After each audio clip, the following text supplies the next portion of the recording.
The list of chemicals that can damage the brain has doubled in size over the past 7 years.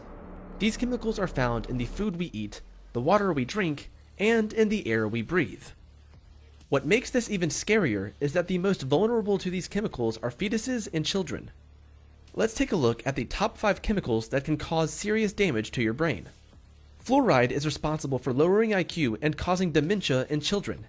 A meta-analysis of 27 studies found that exposure to high amounts of fluoride in drinking water was associated with an average of a 7-point decline among children's IQ scores. Metals such as lead and mercury wreak havoc on your brain. Lead interferes with important neurotransmitters in the brain, causing brain and nervous system damage.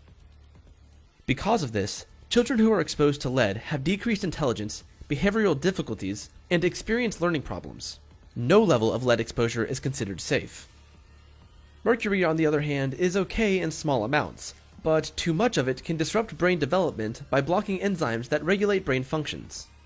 It also stops cells from dividing, meaning there are fewer neurons and support cells produced in the brain. Mercury is found in most seafood, but you shouldn't be too worried. Research shows consuming fish in most people does not cause a health concern, though high levels of methylmercury in the bloodstream of unborn babies and young children can harm developing nervous systems, reducing their ability to think and learn. Organophosphate pesticides cause structural abnormalities in the brain. They are also responsible for some neurodevelopmental problems that persist up to age 7. These chemicals are often used in agriculture, on golf courses, and for mosquito control. While these pesticides are banned in many parts of the world, they are still being used in many lower-income countries. Organophosphate pesticides have recently been linked to Alzheimer's disease as well. High levels of prenatal exposures to the chlorpyrifos pesticide cause issues with memory and intelligence. In adults, high levels overstimulate the nervous system, causing nausea, dizziness, and confusion. Tetrachloroethylene is widely used in dry cleaning and in some consumer products, such as paint and spot removers. Early childhood exposure to the solvent through drinking water is associated with an increased risk of developing neurological and psychiatric problems. Phthalates are a group of chemicals used in hundreds of products, from cosmetics, perfume, and shampoos to food containers and plastic wraps. Phthalates can travel across the placenta to the unborn child as well as pass into breast milk.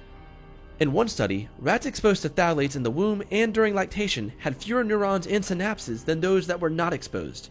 These chemicals can also disrupt normal hormone signaling, and the developing brain is susceptible to these hormone disruptions. Prenatal phthalate exposure may negatively affect children's behavior, their ability to regulate their own actions, and the incidence of neuropsychiatric disorders. Because our brains, and especially the brains of our children, are so susceptible to these chemicals, it is imperative that we pay close attention to what we are using to create the goods we use on a daily basis.